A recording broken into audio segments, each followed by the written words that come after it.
이 시간 우리가 함께 나눌 하나님의 말씀은 계속해서 구약성경 욥기 7장 11절부터 21절까지 말씀입니다. 그런즉 내가 내 입을 금하지 아니하고 내 영혼의 아픔 때문에 말하며 내 마음의 괴로움 때문에 불평하리이다.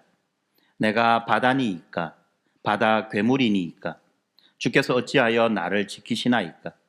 혹시 내가 말하기를 내 잠자리가 나를 위로하고 내 침상이 내 수침을 풀리라 할 때에 주께서 꿈으로 나를 놀라게 하시고 환상으로 나를 두렵게 하시나이다. 이러므로 내 마음이 뼈를 깎는 고통을 겪느니 차라리 숨이 막히는 것과 죽는 것을 택하리이다. 내가 생명을 싫어하고 영원히 살기를 원하지 아니하노니 나를 놓으소서. 내 날은 헛것이니이다. 사람이 무엇이기에 주께서 그를 크게 만드사 그에게 마음을 두시고 아침마다 권징하시며 순간마다 단련하시나이까. 주께서 내게서 눈을 돌이키지 아니하시며 내가 침을 삼킬 동안도 나를 놓지 아니하시기를 어느 때까지 하시리이까. 사람을 감찰하시는 이여 내가 범죄하였던들 주께 무슨 해가 되오리이까. 어찌하여 나를 당신의 관역으로 삼으셔서 내게 무거운 짐이 되게 하셨나이까. 주께서 어찌하여 내 허물을 사하여 주지 아니하시며 내 죄악을 제거하여 버리지 아니하시나이까. 내가 이제 흙에 누우리니 주께서 나를 애써 찾으실지라도 내가 남아있지 아니하리이다. 할렐루야.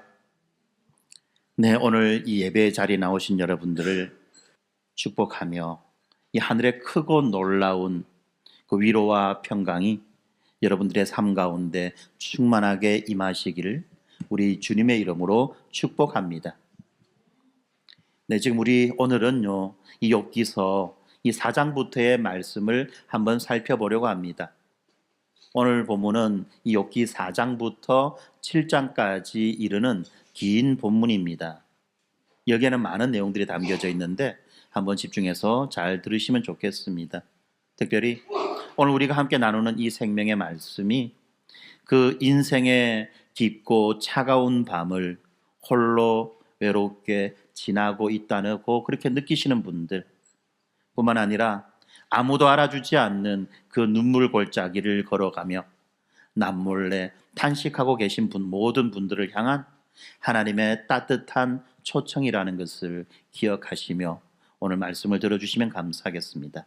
우리가 이 땅을 살아가다 보면 우리의 이성과 우리의 경험으로는 도저히 이해할 수 없는 그 까닭 모를 고난이 폭풍우처럼 우리들의 일상을 덮칠 때가 있습니다.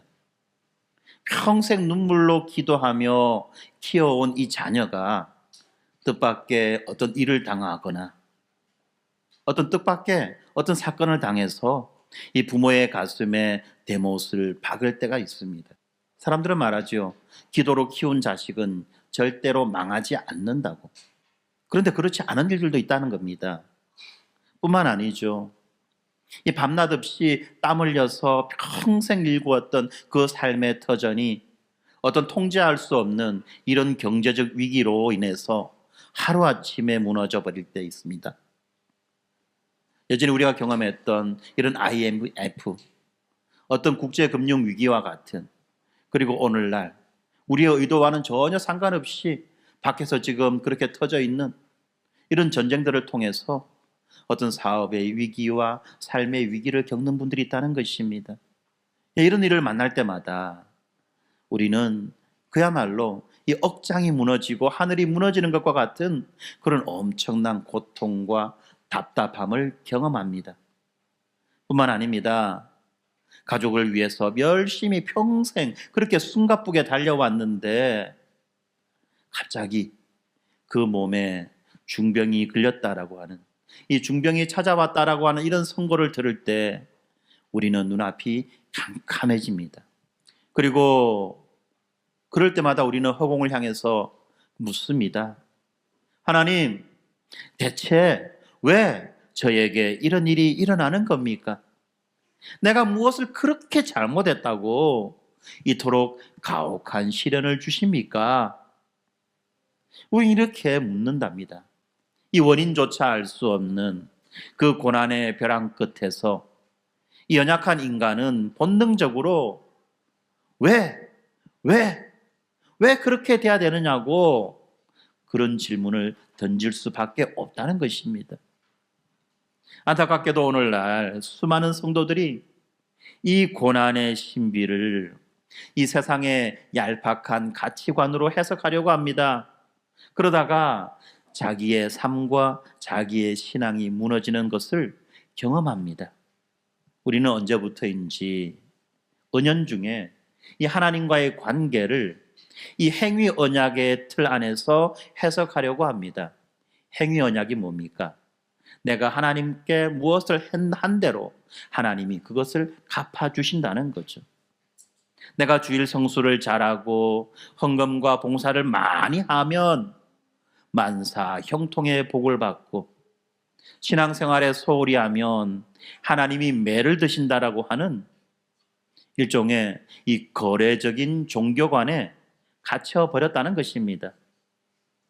그러다 보니까 어떻습니까? 이 세상에서 성공을 하고 또 이 세상에서 평생 건강하게 지내는 것은 축복이고, 그리고 실패를 경험하거나 어떤 질병을 경험할 때는 이것은 바로 은밀한 죄에 대한 징벌이라고 하는 이런 닫힌 공식을 가지고 살아갑니다.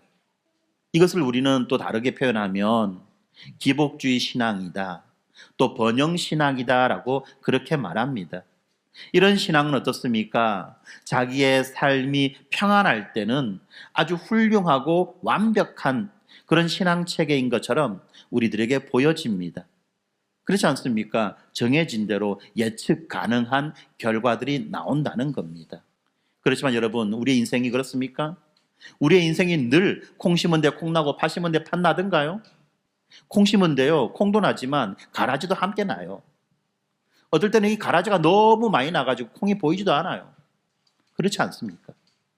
자신의 삶에 예측하지 못했던 그런 고난들이 찾아올 때 이런 율법주의적인 그 틀은 자기 자신을 무참하게도 정죄하는 무서운 감옥으로 돌변한다는 것입니다. 더 파괴적이고 더 심각한 문제가 있습니다. 그것은 바로 이렇게 차갑고 이렇게 정죄하는 그 잣대를 가지고 주변에 있는 극심한 고난과 고통을 당하는 다른 지체들을 함부로 판단한다는 그 사실입니다. 제가 지금도 잊혀지지 않는 이야기가 있습니다. 20년이 훨씬 넘은 과거의 이야기인데요.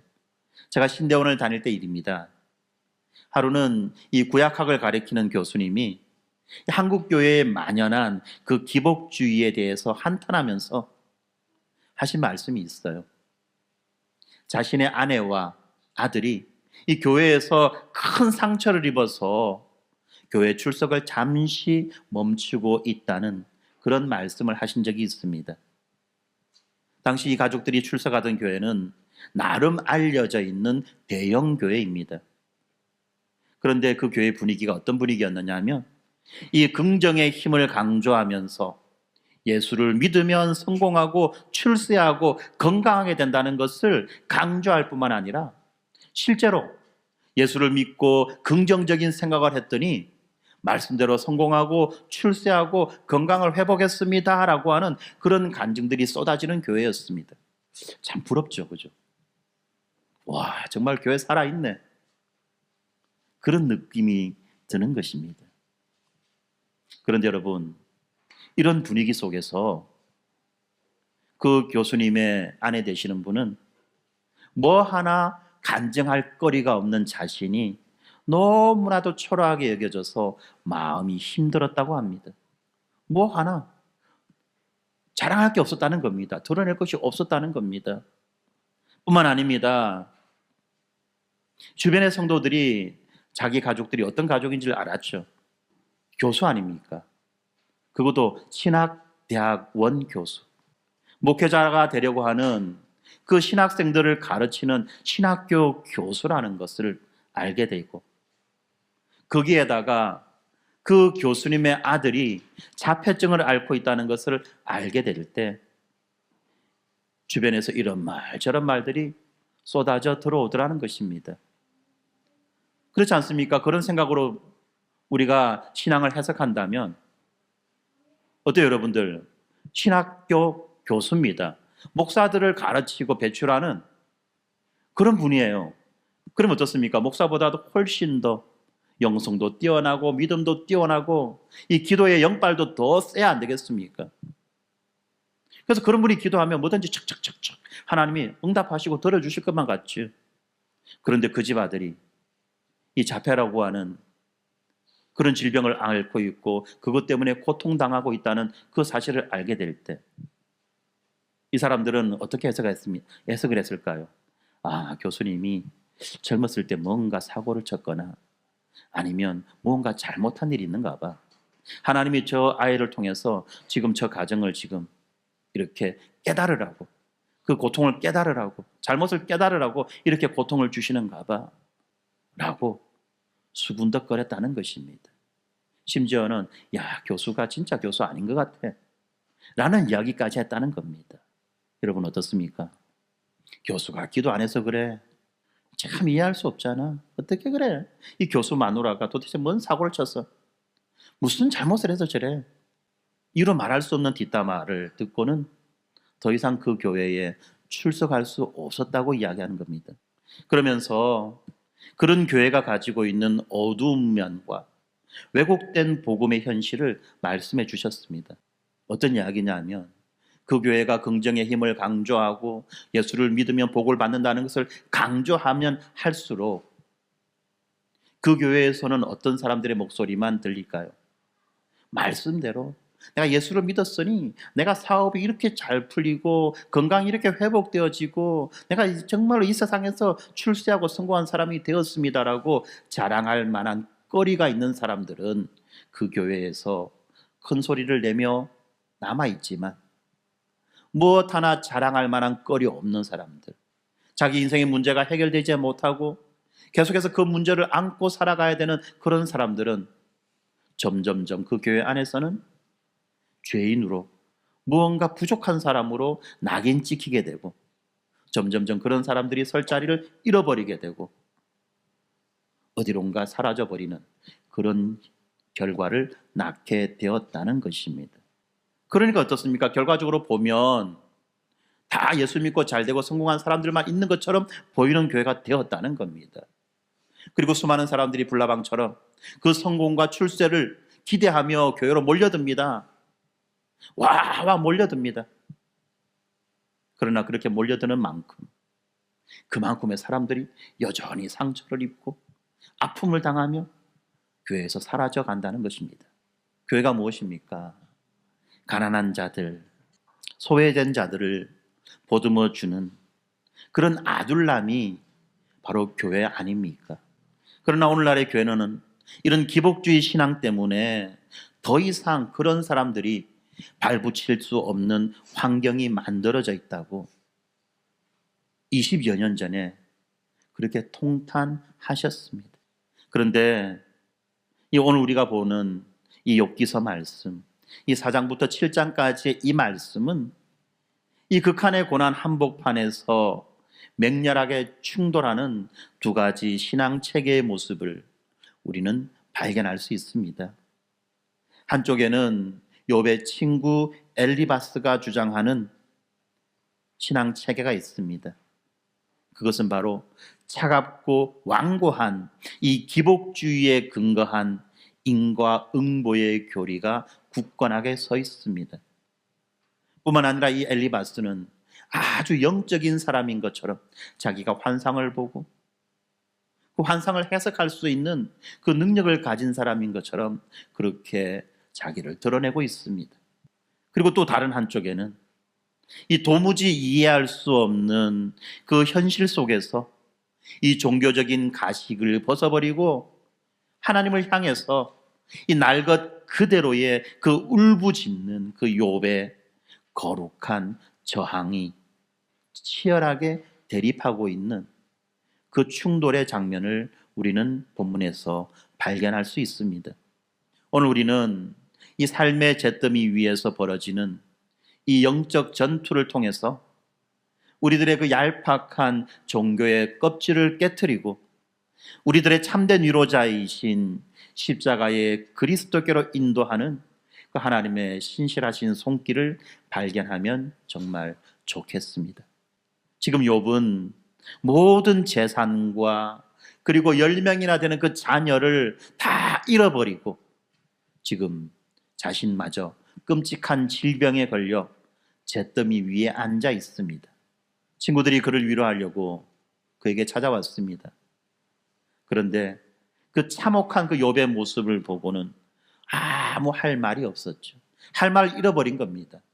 그리하여 이 7일간의 긴 침묵이 이어지고 난 다음에 드디어 자기의 입을 열어서 차라리 내가 태어나지 않았다면 이런 아픔과 고통을 당하지 않을 건데 라고 자기의 신세를 한탄하고 있는 그 욥을 향해서 한 사람이 입을 열기 시작합니다. 친구 중에서 가장 연장자이며 그리고 영적 지혜가 풍부했던 이 대만 사람 엘리바스라고 하는 사람입니다. 우리는 이 지혜로운 노인이 이 피투성이가 된 그 욥의 어깨를 감싸 안고 그와 함께 울어줄 것을, 그와 함께 눈물을 흘려줄 것을 기대하며 우리는 말씀을 읽습니다. 그런데 뜻밖에도 이 노인의 입술을 통해서 나오는 그 이야기들은 이 고난당하는 성도의 영혼을 갈기 찢어놓는 아주 차갑고도 예리한 신학적인 정답이었습니다. 이 엘리바스의 논리는 정말 단호합니다. 바늘 끝 하나 들어갈 수 없을 만큼 그만큼 단단합니다. 4장 7절에서 그는 이렇게 묻습니다. 생각하여 보라.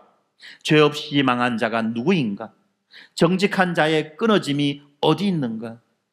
이거는요, 여러분, 질문이 아닙니다.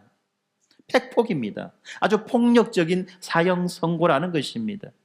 무슨 말입니까, 이 말이? 네가 이렇게 무서운 재난을 당한 것은 반드시 네가 은밀하게 어떤 죄를 지었기 때문이다. 그렇기 때문에 억울해하지 말고 어서 속히 그 죄를 찾아내서 회개하라고 욥을 지금 정죄하고 있는 것입니다. 이 성경 전체의 관점에서 볼 때 여러분, 특별히 인간의 전적 타락과 인간의 그 죄성을 지적하는 이 엘리바스의 그 도덕적 세계관이 완전히 틀린 것은 아니지요. 맞는 말입니다. 맞는 말입니다. 말은 맞는 말이에요.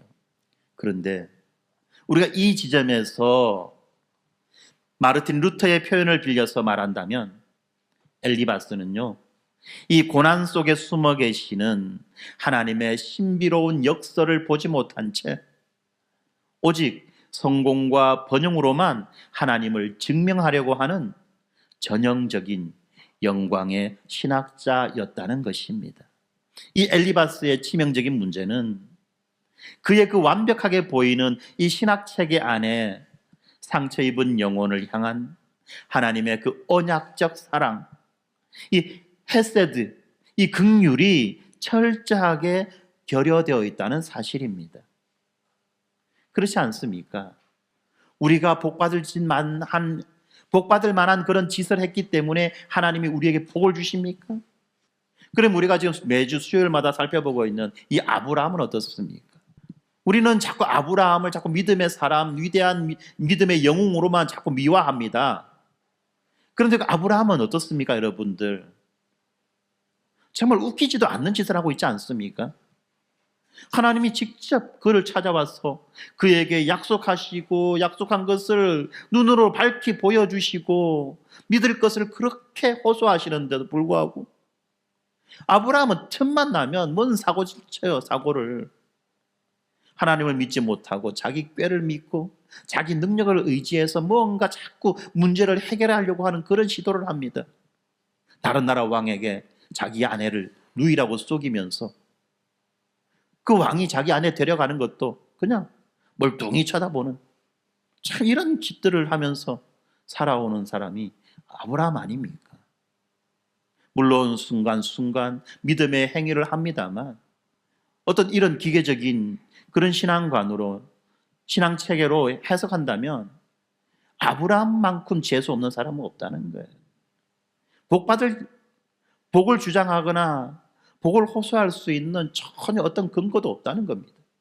그럼에도 불구하고 하나님이 그에게 친히 약속하시고 하나님의 그 신실하심이 친히 그 약속하신 것을 이루어 주시기 때문에 아브라함이 은혜와 복의 수혜자가 된 거지, 그 사람이 무슨 복 받을 짓만을 일을 해서 한 것이 아닌 것을 우리가 매주 보고 있지 않습니까? 바로 이겁니다. 상처 입은 영혼을 향한 그 하나님의 언약적 사랑, 그 하나님의 그 긍휼이 빠져 있는 신학이라는 겁니다. 이렇게 사랑과 긍휼이 빠진 이 교리는요, 죽어가는 영혼을 살려내지 못하고 오히려 그 정답이라고 하는 그 팩트라고 하는 그 무기로 형제를 난도질하는 아주 무시한 결과를 낳는다는 겁니다. 지금 엘리바스는 욥의 고통에 동참하는 대신에 오히려 이 교만한 재판장의 자리에 앉아서 욥을 재판하고 있는 것입니다. 이렇게 엘리바스의 그 무자비한 정죄를 듣던 욥은 친구들을 향해서 깊은 탄식을 내뱉고 있습니다. 욥기서 6장 15절에 보니까 욥은 이렇게 말합니다. 내 형제들은 이 개울과도 같이 변덕스럽다. 와디라고 하는 개울입니다. 와디. 여러분들도 혹시 학교 다닐 때 사회나 지리 시간에 배웠을지도 모르겠습니다. 건천이라고 하는 이 와디가 이 중동 지방의 이 개울의 특징인데요. 이 중동 지방에는요, 광야가 있지 않습니까? 이 척박한 광야에 개울이 흐릅니다. 언제? 우기인 겨울에는 이 개울이 아주 그냥 급류가 흐릅니다. 물이 넘쳐 흐를 정도로 그렇게 물이 흘러갑니다. 그런데 정작 물이 필요한 뜨거운 여름에는 이 건기가 되어서 그 개울이 바짝 말라버리는 마른 개울, 죽음의 개울이 되는 것입니다. 이 태양이 장렬하는 그 사막을 걷다가 목이 타 죽어가는 그 나그네가 시원한 물을 기대하고 개울을 찾아갑니다.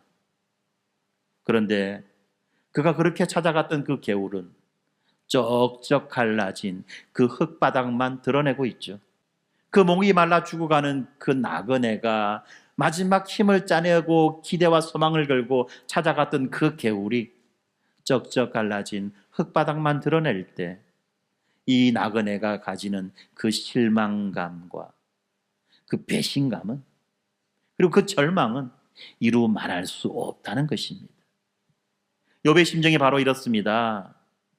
자신의 영혼이 타들어가는 그 고난의 땡볕 아래에서 가장 친한 친구들에게 이 생수 한 모금 같은 이런 헤세드의 위로를 기대했지만 정작 그들은 이 율법적 정답이라고 하는 차가운 칼날만 번뜩일 뿐, 이 생수는 단 한 방울도 주지 못하는 메마른 이 개울처럼 여겨졌다는 것입니다.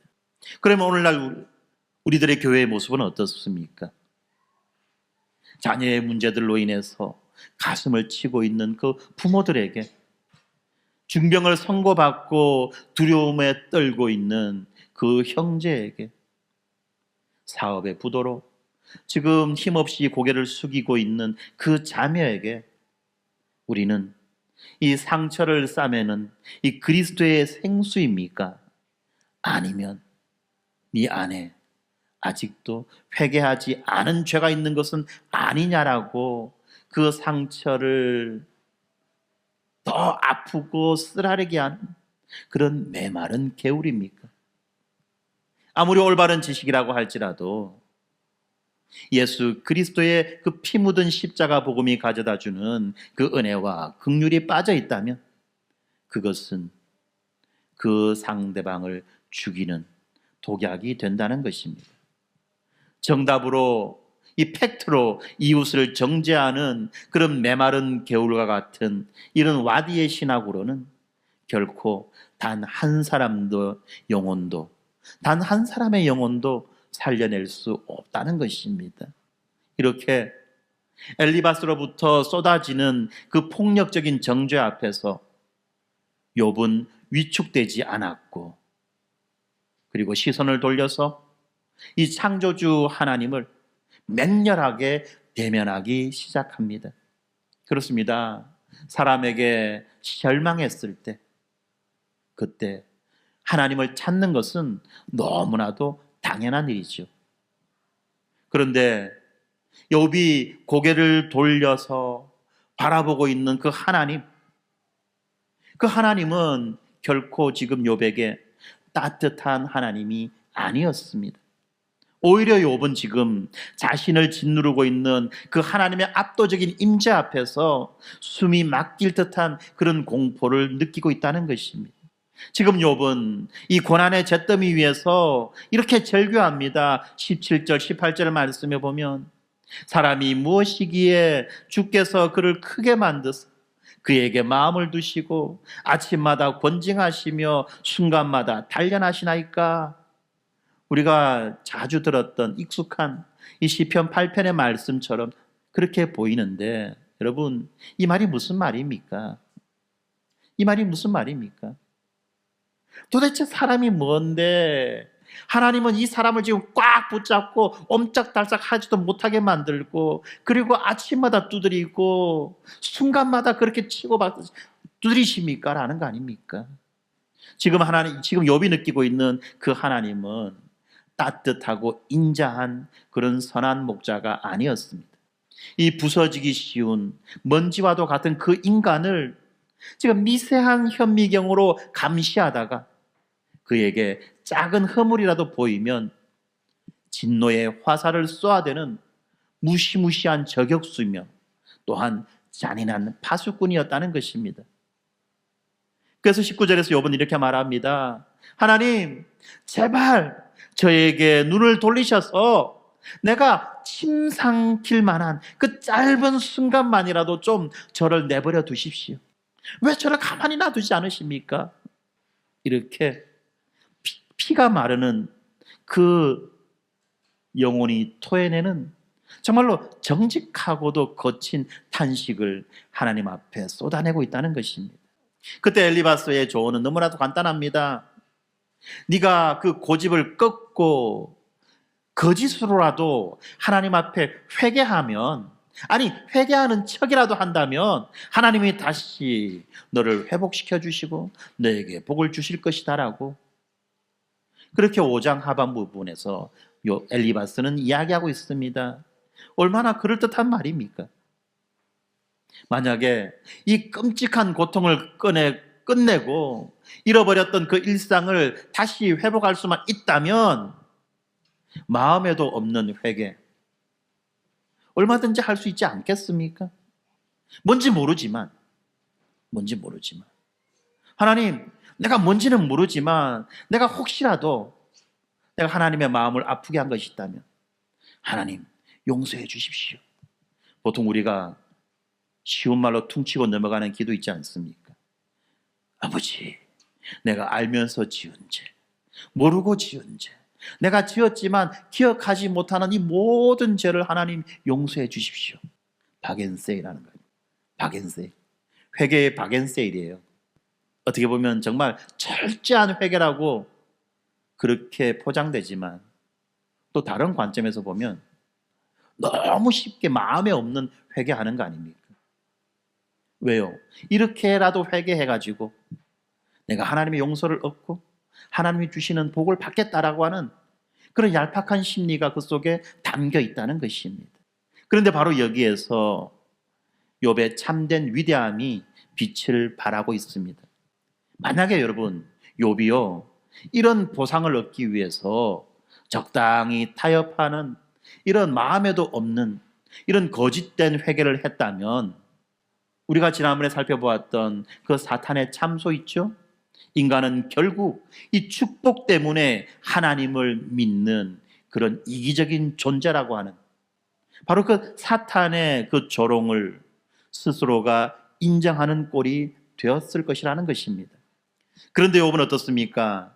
그런 위성적인 정답을 온몸으로 거부합니다.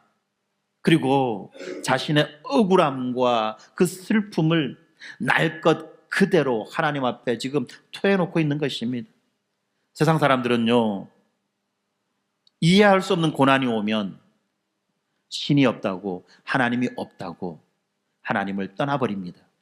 하지만 욥은 그 이해할 수 없는 그 부조리한 고통을 끌어안고 하나님을 향해서 끝까지 따져 묻고 울부짖고 있는 겁니다. 이 청교도 신학자들은 이러한 것을 뭐라고 말했느냐 하면 하나님을 향한 거룩한 항의다라고 말했습니다. 왜 이러셔야 됩니까? 라고 하나님에게 따져 묻는다는 겁니다. 어떤 사람은 욥의 이 거친 이 기도를 교만이나 또는 불신앙이라고 여길지도 모릅니다. 지금 그의 친구들이 그렇게 욥을 여기고 있어요. 너 정말 교만하구나. 인간이 하나님 앞에 죄를 지을 수밖에 없는 존재인데 왜 죄가 없다라고 너는 그렇게 교만하게 구느냐? 믿음 없는 놈아. 라고 욥을 그렇게 나무랍니다. 그 다음 주에 살펴볼 내용들이에요. 그렇지만 욥은 지금 이 고통 속에서 모든 것을 체념하는 대신에 그 모순된 현실을 끌어안고 하나님 앞으로 나아가서 끝까지 실험하는 가장 치열한 신앙의 몸부림을 치고 있는 것입니다. 그리고 또한 욥은 이 번영신학이라고 하는 얄팍한 공식과 종교적 위선으로부터도 도피하지 않았다는 것입니다.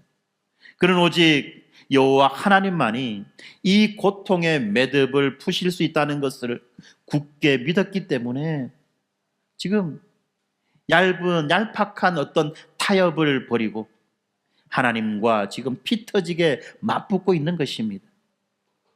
이 고통과 벼랑의 끝에서 왜라고 부르짖는, 왜 이래야 됩니까? 왜 이런 일이 나에게 발생합니까? 라고 묻는 여러분의 그 통곡과 여러분의 그 몸부림은 결코 믿음이 없는 행위가 아니라는 것입니다. 오히려 그것은 아버지를 떠나서는 단 1초도 살 수 없다고 하는 그 자녀의 가장 절박한 믿음의 고백이라는 것입니다. 사랑하는 성도 여러분, 오늘 본문에서 한편에는 끊임없이 자신을 정죄하는 그 율법주의자 친구들이 있고 또 다른 한편에는 이 숨통을 조일듯이 다가오시는 그 창조주의 압도적인 거룩하심이 욥을 짓누르고 있습니다. 이 우주적인 진퇴양난, 철저한 소외와 고립 속에서 욥은 마침내 자신이 이 질병과 환난 앞에서 여지없이 부서지는 나약한 필멸의 인생이며 인생의 모든 영광이 불어오는 바람에 흩어지는 이런 허무에 불과하다는 것을 철저하게 깨닫습니다. 자기 인생은 반드시 사라져버리는 필멸의 인생이며 인생의 영광은 그냥 흩어져 버리는 이 허무함에 지나지 않는다는 것, 이것을 지금 욥은 고백하고 있는 것입니다. 그래서 7장의 마지막 부분에 욥은 이렇게 탄식합니다. 어찌하여 내 허물을 사하여 주지 아니하시며 내 죄악을 제하여 버리지 아니하시나이까? 아무리 발버둥쳐더라도 스스로의 힘과 스스로의 열심으로는 이 율법의 요구를 만족시킬 수 없고 또한 이 죄의 굴레를 벗을 수 없다는 것을 알고 고백하는 것입니다. 나의 그 얄팍한 그 노력으로는 거룩하신 하나님과의 그 무한한 간극을 좁힐 수 없다라고 하는 이런 존재론적 파산 선고, 바로 이 깊은 절망의 지점에서 복음이 우리들을 만나 준다는 것입니다. 내 힘으로는 도무지 할 수 없다는 것, 오직 하나님만이 하실 수 있다는 것을 그렇게 처절하게 고백하는 것, 바로 그 지점에서 우리는 복음을 만난다는 것입니다. 바로 엘리바스처럼 인과응보의 공식으로 모든 것을 다 안다고 교만하게 떠드는 자는 결코 복음의 필요성을 느끼지 못합니다. 내 힘으로, 내 노력으로, 나의 능력으로 무언가를 이룰 수 있다라고 하는 그런 마음을 털끝만치라도 가지고 있다면 그에게는 복음이 하나도 필요하지 않다는 것입니다. 오직 자신이 철저하게 이 무능력한 잿더미 위에 빠져 있는, 잿더미 위에 앉아 있는 죄인이라는 것을 뼈저리게 자각하는 자만이 복음 앞으로 나와서 복음으로 믿음으로 살 길을 찾게 되는 것입니다. 복음 앞으로 나와서 그 복음을 믿는 그 믿음으로 살아가는 그 길을 찾게 된다는 것입니다. 지금 자신의 환경이 너무나도 답답한 욥은 지금 무엇을 호소합니까? 좀 내 마음 좀 알아주고 내 상황을 좀 이해해 주는 사람이 있으면 좋겠다. 나를 찾아온 이 친구들도 나를 알지 못하고 다 자기의 생각으로 나를 재단하고 평가하고 판단하면서 자꾸만 마음에도 없는 회개를 하라고 하는데 도대체 무엇을 회개하라는 말이야? 답답하다. 내 힘으로 하나님 앞에 나아갈 수 없을 뿐만 아니라 또 하나님도 또한 나를 멀리 하시는 것처럼 느껴지는 이 상황을 누가 좀 알아주면 좋겠다 라는 이 마음을 지금 욥은 품고 있다는 것입니다. 그래서 이 하나님과 자신 사이에 손을 얹고 자기의 그 억울함을 중재해 줄 수 있는 하늘의 증인, 참된 중보자를 타는 목마름으로 대망하고 있는 것입니다. 욥의 이 거룩한 저항과 이 목마른 외침은 마침내 골고다 언덕에서 완성되는 그 십자가 대속 사건을 향해서 달려가고 있습니다. 엘리바스의 그 차가운 율법 공식을 이 산산조각 내시는 하나님의 그 위대한 구원이 과연 어떻게 주어지고 있습니까? 그것은 바로 이 욥이 그토록 부러지셨던 그 절망의 자리로 전능하신 하나님께서 친히 깨어지기 쉬운, 아니 반드시 깨어질 수밖에 없는 그 인간의 육신을 입고 뚫고 들어오신 것을 통해서 성취되었다는 것입니다. 사랑하는 성도 여러분, 우리들의 참된 중보자이신 예수 그리스도를 바라보시기 바랍니다. 욥은 이 고난 속에서 친구들에게 배신당하며 메마른 개울 같다라고 그렇게 탄식합니다. 예수님 역시 우리를 구원하시기 위해서 십자가의 길을 걸어가실 때 가장 사랑하는 제자들과 그를 칭송하고 따르던 사람들에게 철저히 버림받고 배신당하시는 끔찍한 영적 소외를 겪으셨습니다.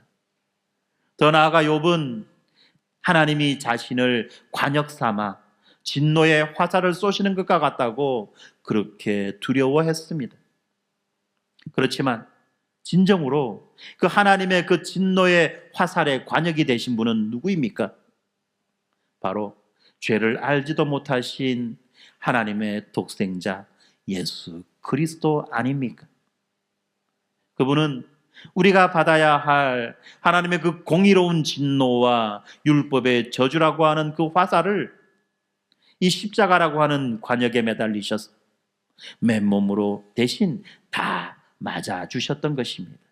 욥이 그토록 타는 목마름으로 찾았던 이 하나님과 죄인 사이에 손을 얹어 이어줄 참된 중보자가 마침내 이 골고다 언덕에서 친히 양팔을 벌리시고 우리를 향한 그 심판의 화살을 자신의 심장으로 오로지 다 받아내신 것이었습니다.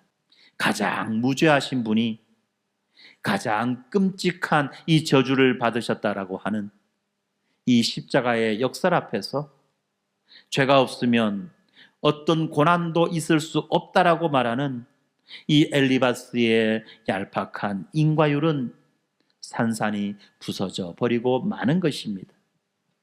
이처럼 우리 예수님이 우리를 대신하여 십자가에서 완벽하게 고립되시고 버림받으셨기 때문에 이제 그 십자가의 은혜를 덧입은 우리는 어떠한 이 고난의 잿더미 한가운데에서도 결코 하나님께 버림받지 않는 영원한 자녀가 되는 것입니다.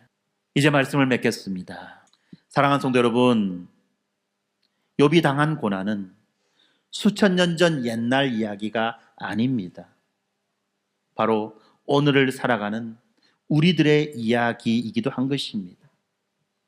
그리고 이 이야기는 우리의 죄악을 대신 짊어지신 예수 그리스도의 그 위대한 십자가 구속으로 완성되는 이야기입니다.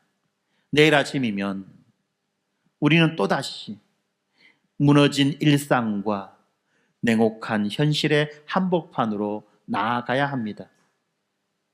그때 여러분들은 어떤 신학을 붙들고 살아가겠습니까? 여전히 내가 선하게 살고 내가 종교적인 열심을 내면 하나님이 내 삶을 축복해 주실 것이라고 하는 이런 기복주의적인 신앙에 갇혀서 원치 않는 고난이 올 때마다, 이해할 수 없는 그런 고난이 올 때마다 형제를 정죄하거나 또는 스스로를 학대하며 절망하시겠습니까? 아니면 그러한 행위 언약의 족쇄, 얄팍한 번영신학의 틀을 십자가 앞에 모두 내려놓아야만 하겠습니까? 혹시 지금 설명할 수 없는 그 자녀의 문제와 숨통을 죄어오는 그 재정의 결핍과 고통스러운 육신의 질병이라고 하는 그 잿더미 위에 앉아 슬피 울고 계십니까? 내 고통의 이유를 다 알지 못해서 가슴이 답답하고 원통하십니까? 여러분, 그럴 때 우리는 오직 예수 그리스도의 십자가를 바라보아야만 합니다. 그렇지만 여러분, 우리가 그 십자가를 바라볼 때조차도 내가 왜 지금 이런 고난을 당해야만 하는지 그 구체적인 이유를 당장 알 수 없을 때도 있습니다. 그런데 여러분, 이 십자가가요, 우리에게 단 한 가지 사실만큼은 가장 명백하게 확증해 줍니다. 그것이 무엇이냐? 그것은 우리가 고난을 당한다고 해서 결코 그 고난이 하나님이 나를 버리셨거나 하나님이 나를 사랑하지 않으신다는 증거가 아니라는 겁니다. 여러분, 이 사실을 분명히 알고 붙잡아야만 합니다. 만약에 하나님이 우리를 사랑하지 않으셔서 우리를 고난에 던져버리신다고 한다면 왜 그 하나님이 이 낮고 악취나는 그 잿더미 위로 친히 찾아오셨겠습니까? 왜 나를 살리시기 위해서 친히 진노의 관역이 되시며 그 수치스러운 십자가를 지셨겠습니까? 이 거룩한 그 십자가의 그 사랑을 우리가 깊이 받아들일 때 비로소 이 우리의 팍팍하고 고단한 이 삶에 이 세상이 흔들 수 없는 이미 임한 하나님 나라의 평안이 찾아오는 것입니다. 알 수 없는 고난의 현장 속에서 더 이상 얄팍한 정답으로 스스로를 정죄하거나 찌르지 마시기를 바랍니다. 남들에게 믿음이 약한 자로 보일까 싶어서 그 쓰라린 상처를 숨기지 마시기 바랍니다. 욥처럼 울부짖어도 좋습니다. 하나님을 향해서 통곡하며 따져 물어도 좋습니다. 가식 없는 모습 그대로 우리를 위해 찢기신 그 참된 중보자의 품에 안겨 실컷 눈물을 흘리시기 바랍니다. 그 십자가 앞에서 나의 답답함과 나의 그 억울함과 나의 그 고통을 아낌없이 쏟아놓고 통곡하고 몸부림치는 그런 삶의 자세가 필요하다는 것입니다. 그러면서도 그 통곡과 몸부림 속에서 결코 하나님을 버리거나 하나님을 외면하는 것이 아니라, 그럼에도 불구하고 이 통곡과 이 몸부림 끝에 하나님을 향한 그 신뢰를 붙잡으시는 여러분들이 되시기를 바랍니다. 왜 나를 이 깊은 어두움 속에, 이 거친 광야 속에 홀로 걸어가게 하시는지 지금은 알 수 없지만, 이 고난을 통하여서 하나님이 받으시기 원하시는 그 영광이 있다는 사실을 우리는 기억해야만 할 것입니다. 그리고 이렇게 고난당하는 그 이웃의 잿더미 곁에 설 때는 그냥 멀찍이 서서 그 팩폭을 하는, 그 팩트 폭행을 하는 메마른 개울이 아니라 나 같은 죄인을 살리신 성육신하신 예수 그리스도의 그 긍휼을 품고 함께 눈물을 흘려주는 마르지 않는 생명수가 되시기를 바랍니다. 오늘 이 삶의 여러 가지 고난 가운데 인생의 가장 버거운 그 고비를 넘고 계신 우리 귀한 성도님들의 상한 심령 위에 무고하셨으나 나를 대신하여 정죄당하신 중보자 예수 그리스도의 따뜻한 위로가 폭포수처럼 쏟아지기를 간절히 기도합니다. 어떠한 인생의 폭풍과 부조리한 현실 속에서도 우리를 끝내 포기하지 않으시는 신실하신 언약의 하나님을 굳게 신뢰하며 이 잿더미 위에서도 다시 찬송하며 일어서시는 저와 여러분 되시기를 예수 그리스도의 이름으로 간절히 축원합니다. 기도하겠습니다. 은혜롭고 자비로우신 아버지 하나님, 오늘 우리의 작은 머리로는 다 이해할 수 없는, 또 다 설명할 수 없는 그 고난의 신비 앞에서 우리를 십자가의 은혜로 초청해 주시니 감사합니다. 주님, 무엇보다도 우리의 얄팍하고 교만한 신앙을 회개합니다. 은연중에 내가 잘하면 복을 받고 못하면 벌을 받는다는 그런 율법적이고 기복적인 신앙에 갇혀 우리가 살아왔음을 고백합니다. 내 삶이 평안할 때에는 오만한 재판관이 되어서 고난당하는 지체들 향해 정답이라고 하는 그 칼을 휘둘렀습니다. 상처 입은 형제자매에게 위로의 생수가 아니라 오히려 그들을 정죄했던 메마른 개울이었음을 이 시간 주님 앞에 고백합니다. 긍휼의 주님, 지금 이 시간 삶의 잿더미 위에 앉아 남몰래 피눈물을 흘리는 주의 자녀들을 품어 주시옵소서. 자녀의 일들로 가슴이 새카맣게 타들어가는 부모들, 숨통을 조여오는 경제 위기 앞에 무너져 내린 가장들, 갑작스러운 중병의 선고 앞에서 두려움에 떠는 우리 환우들의 상한 심령을 주님께서 친히 어루만져 주시옵소서. 주님, 우리가 고난의 벼랑 끝에서 억지 웃음을 지으며 종교적 가식으로 숨지 않게 하여 주시옵소서. 이해할 수 없는 고통 속에서도 세상을 향해 떠나지 않고 있는 모습 그대로 주님 품에 안겨 통곡하며 눈물로 묻는 우리의 거룩한 저항을 넉넉히 품어 주시옵소서. 나를 향해 진노의 화살을 쏘시는 것만 같은 그런 두려움 속에서도 끝까지 아버지의 바짓가랑이라도 붙잡는 그 절박한 믿음을 우리들에게 허락하여 주시옵소서. 무엇보다도 우리의 영원하고 참된 중보자이신 예수 그리스도의 십자가를 의지합니다. 우리가 마땅히 받아야 할 율법의 저주와 진노의 화살을 십자가라는 관역에 매달리셔서 맨몸으로 다 받아내신 그 주님의 사랑을 찬양합니다. 주님이 십자가에서 철저히 버림받으시고 고립되셨기 때문에 우리가 어떤 잿더미 한가운데에서도 결코 하나님께 버림받지 않는 영원한 자녀가 되었음을 믿습니다. 이제 무너진 일상과 냉혹한 현실로 돌아가는 주의 백성들에게 세상이 빼앗을 수 없는 샬롬을 허락하여 주시고, 고통당하는 이웃의 곁에 설 때에는 차가운 정답을 던지는 메마른 겨울이 아니라 그리스도의 긍휼을 품고 함께 우러주는 마르지 않는 생명수가 되게 하여 주시옵소서.